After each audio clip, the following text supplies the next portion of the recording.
ભારત અને પાકિસ્તાનનું યુદ્ધ મેં રોકાવડાયું છે, મેં સીઝફાયર કરાવડાયું છે. આવું એક બે વાર નહીં, 21 વખત દુનિયાના દેશોમાં ઢંઢેરો ટીપી અને જગત જમાદારનો ઠેકો લેવા માટેના અથાગ પ્રયત્નો, અને એ વાતોમાં અત્યારે અનેક દેશો આવી ગયા છે.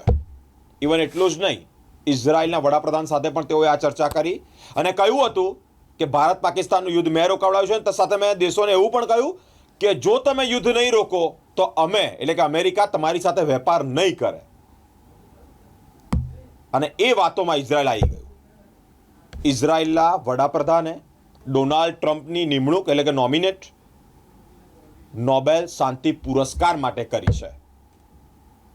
ડોનાલ્ડ ટ્રમ્પ કે જેઓ અલગ અલગ દેશોમાં એમ હોલ્ડ જમાવવા માંગે છે કે જગતનો જમાદાર હું છું, મારા કયા પર દેશો યુદ્ધ બંધ કરે છે. વચ્ચે તેઓનું એક નિવેદન એ પણ ચર્ચામાં હતું કે મધ્યસ્થીમાં હું નથી.